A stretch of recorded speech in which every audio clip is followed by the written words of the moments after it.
તમારી સાથે મનોચિકિત્સક ખ્યાતિબેન પણ જોડાઈ ગયા છે. ખ્યાતિબેન, મને એ સમજવાનું છે તમારી પાસેથી કે એ બાળકની મનોસ્થિતિ કેવી હશે કે જે સોશિયલ મીડિયા જોઈને આ બધું શીખી રહ્યો છે. 10 વર્ષની બાળકી છે અને તેની મદદ કરે છે 3 કિશોરીઓ, સાથે જ એક અન્ય બાળક છે જે અપહરણને અંજામ આપે છે. સોશિયલ મીડિયાનો ઉપયોગ કરીને આ બધું શીખી રહ્યા છે. હા, સૌપ્રથમ તો આ સોશિયલ મીડિયા છે, નાના બાળકો સોશિયલ મીડિયા યુઝ કરી રહ્યા છે. સોશિયલ મીડિયાના જે પર્પઝ છે એકચ્યુઅલ કે તમે એકબીજા સાથે કનેક્ટેડ રહો, તમે એકબીજાના અપડેટ્સ આપો, એ જે મેચ્યોરિટી જોઈએ આ બધા પર્પઝ સમજવા માટે નાના બાળકોમાં આ મેચ્યોરિટી નથી હોતી.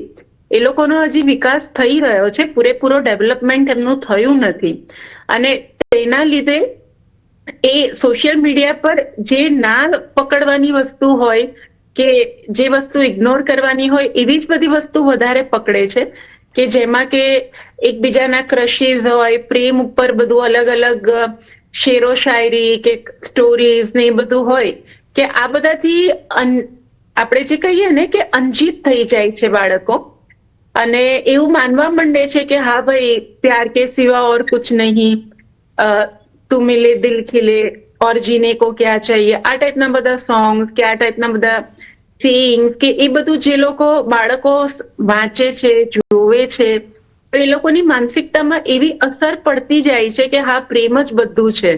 અને એ લોકો આ જે એજ છે 10 વર્ષની, આમ આપણે એવું કહીએ કે ટીનેજ જે છે કે જે 12-13 થી ચાલુ થઈ અને 18-19 સુધી ચાલતી હોય, પણ અત્યારના બધા જ પ્રીમેચ્યોરલી ટીનેજમાં આવી જાય છે. એટલે 9-10 વર્ષના બાળકો જોઈએ, છોકરીઓ જોઈએ તો એ લોકોને મેન્સ્ટ્રુએશન એટલે કે માસિક પણ ચાલુ થઈ જતું હોય છે અને ઇમોશનલી પણ જોઈએ તો હોર્મોન્સ પણ બધા છોકરી છોકરામાં આ ઉંમરે એનું સર્જ થતું હોય છે, જેનાથી એ લોકોને પણ આવા બધા ઇમોશન્સ ફીલ થવા માંડે છે. બુદ્ધિ મેચ્યોર નથી થઈ પણ હોર્મોનલ ચેન્જીસના લીધે એ લોકોની આ બધી ઈચ્છાઓ જે છે એ પ્રબળ થતી જાય છે અને લેક ઓફ મેચ્યોરિટીમાં એ લોકો આવું માની લે છે અને આ ટાઈપનું પગલું ભરી શકે છે. જો કે આ જે આપણે કિસ્સો જોયો એ ખરેખર રેર કિસ્સો છે. એક માનસિકતા બીજી એવી પણ હોઈ શકે કે કદાચ ઘરે એમને બહુ સારું ન ફાવતું હોય, સ્કૂલમાં સારું ન ફાવતું હોય, એ લોકો આ વાતાવરણમાં એટલા એડજસ્ટ ના થઈ શકતા હોય, તો એક જે આપણે કહીએ ને એસ્કેપિઝમ તરીકે પણ એ લોકોએ આ રસ્તો લીધો હોઈ શકે કે ચલો પ્રેમમાં જ આપણે લોકો જતા રહીએ, આ બધી દુનિયાની ઝંઝટમાં પડવું જ નથી. એટલે આ એક ટાઈપનું એસ્કેપિઝમ પણ હોઈ શકે. ડોક્ટર ખ્યાતિ, આ જે કિસ્સાઓ બની રહ્યા છે આજકાલ અને જે બાળકો છે તેમનામાં એટલી સમજ જ નથી અને તેઓ આ પ્રકારની ઘટનાને અંજામ આપે, તો એ વાલીઓને હવે શું કરવું? કારણ કે શ્રમિક પરિવાર હતો અરવલ્લીના કિસ્સામાં અને તેને તો એવી જાણ બી નહોતી કે સોશિયલ મીડિયા શું, એટલે આ ટેકનોસેવી નહોતા. તો એ વાલીઓને તમે શું સલાહ આપશો? જો નોર્મલ વાલીઓને તો હું એવી સલાહ આપીશ કે તમે તમારા બાળકોનું સોશિયલ મીડિયા મોનિટર કરો, એ લોકો કેટલો ટાઈમ ઓનલાઈન રહે છે, શું કરે છે, કોના ટચમાં છે, બધું મોનિટર કરો. પણ તમે જો આ પરિવારની વાત કરો કે જે શ્રમિક પરિવાર હતો અને એ લોકોને સોશિયલ મીડિયા શું એ ખબર નહોતી, તો આ બાળકો પાસે મોબાઈલનો આટલો બધો એક્સેસ આવ્યો કેવી રીતે, એ પણ એક વસ્તુ જોવી પડશે કે પેરેન્ટ્સ એટલે એ વાલીઓએ બાળકોનું એટલીસ્ટ થોડુંક એટલું મોનિટરિંગ તો કરવું જ પડશે કે બાળક શું કરે છે, મોબાઈલ લાવે છે તો ક્યાંથી લાવે છે, શું કરે છે. ધારો કે એ લોકો શ્રમિક છે તો એ લોકો એટલું અફોર્ડ કરી શકે કે નહીં, વી ડોન્ટ નો, અને ધારો કે પણ કરી શકે તો પછી બાળકનો મોબાઈલ યુઝ લિમિટ કરી દેવો જોઈએ.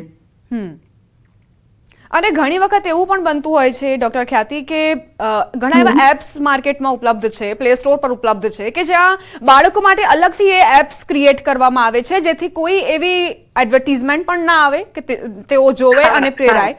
તો શું વાલીઓને આપ એ કહેશો કે એવા એપ્સનો ઉપયોગ કરવો જોઈએ જો ફોન આપવું જરૂરી જ છે તો? હા, 100%.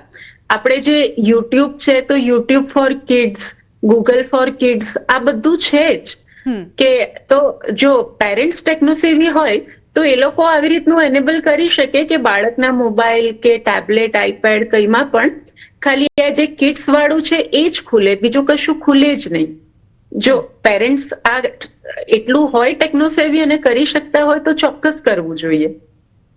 અને હવે એવી જરૂર નથી લાગતી દેશમાં કે એક કડક નિયમો બનવા જોઈએ, જેથી હવે જો બાળકો આવો ઉપયોગ કરે તો વાલીઓને જવાબ આપવો પડશે? કારણ કે અત્યાર સુધી આપણે જોયું કે જે કોઈની પાસે લાયસન્સ ન હોય, 18 વર્ષથી નાનું બાળક હોય, તો તેની જવાબદારી વાલીઓના શિરે જ આવતી હતી. એટલે સોશિયલ મીડિયામાં કોઈ દુરુપયોગ થઈ રહ્યો છે અથવા તો બાળકનું અકાઉન્ટ પણ બની રહ્યું છે, તો તેની માટે નવા નિયમો બનાવવા પડશે. 100% નવા નિયમ બનાવવા પડશે. ઇમ્પ્લિમેન્ટ કેવી રીતે કરવા એ બધું ખરેખર બહુ અઘરું છે. એ સરકારે ઘણા બધા એના જવાબો શોધવા પડશે. પણ આઈડિયલ સિનેરિયો તો એ જ હશે કે જો સોશિયલ મીડિયા નાના બાળકો માટે બેન્ડ હોય, જે રીતે ઓસ્ટ્રેલિયામાં થઈ રહ્યું છે, અને એ ખરેખર ઇમ્પ્લિમેન્ટ કરી શકે સરકાર, તો એ ખરેખર ખૂબ જ સારું હશે કે બાળકોને જો યુઝ કરવું હોય તો એમના પેરેન્ટ્સના મીડિયા પર યુઝ કરી શકે, કે જેમાં પેરેન્ટ્સ પોતે પણ એમને પૂરેપૂરો એક્સેસ હોય કે બાળક શું કરી રહ્યું છે. ડોક્ટર એ કરવું અઘરું છે પણ ખરેખર કરવું જોઈએ. જી, આભાર તમારો અમારી સાથે જોડાવા બદલ અને આ જાણકારી આપવા માટે.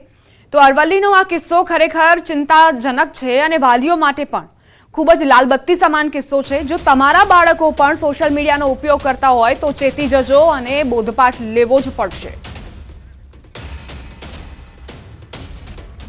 સમાચારોમાં આગળ વધીએ. વડોદરામાં એમએસ યુનિવર્સિટીની ગર્લ્સ હોસ્ટેલમાંથી મોબાઈલ ફોન તફડાવી ગઠિયો ફરાર. યુવતીનો મોબાઈલ ફોન ચોરીની ઘટનાનો વિડીયો વાયરલ થયો. યુવતી ફતેગંજની વર્કિંગ વુમન હોસ્ટેલમાંથી પસાર થતી હતી. તે સમયે બાઇક સવાર 2 શખ્સમાંથી એક વ્યક્તિએ બાઇક પરથી નીચે ઉતરી યુવતીનો મોબાઈલ ફોન ઝૂંટવી લીધો હતો. યુવતીએ ગઠિયાનો પ્રતિકાર પણ કર્યો. કેમ્પસમાં લાગેલા સીસીટીવી કેમેરામાં સમગ્ર ઘટના કેદ થઈ હતી. ફતેગંજ પોલીસે સીસીટીવી ફૂટેજના આધારે તપાસ હાથ ધરી.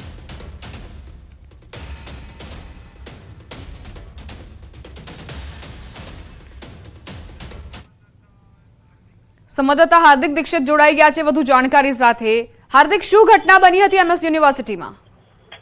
બિલકુલ, જો આપણે એક તરફ મહિલા સુરક્ષાની વાત કરીએ છીએ ત્યારે આ એમએસ યુનિવર્સિટી પાસે એવી ઘટના સામે આવી છે કે ચોક્કસથી પોલીસની કામગીરી સામે સવાલ ઉભા કરે. યુનિવર્સિટીની વિદ્યાર્થીની ગર્લ્સ હોસ્ટેલમાંથી બહાર નીકળી રહી હતી, રસ્તા પરથી પસાર થઈ રહી હતી. દરમિયાન જે બે ગઠિયા જે છે તે આવ્યા હતા અને બે પૈકી એક જે ગઠિયો છે તે બાઇક પરથી નીચે ઉતર્યો હતો અને જે યુવતી જે છે તેને ટાર્ગેટ બનાવીને તેનો મોબાઈલ જે છે તે છીનવવાનો પ્રયાસ કર્યો હતો. પરંતુ એ યુવતી જે છે દ્રશ્યોમાં જોઈ શકાય છે તેની હિંમતને ખરેખર દાદ આપવી પડે. છેક સુધી તેને આ જે ગઠિયો છે તેને પડકાર આપ્યો હતો અને ગઠિયાને રોકવાનો પ્રયત્ન કર્યો હતો, પરંતુ ગઠિયો જે છે તે ભાગી જવામાં સફળ થયો હતો. આખી જે ઘટના બની છે તેના સીસીટીવી ફૂટેજ સામે આવ્યા છે. ત્યારે જે ફતેગંજ પોલીસ છે તેમના દ્વારા આ યુવતીનું નિવેદન લેવામાં આવ્યું છે અને ફરાર થઈ ગયેલા જે ગઠિયા છે તેમની શોધખોળ જે છે તે શરૂ કરવામાં આવી છે. આભાર હાર્દિક, જાણકારી આપવા માટે.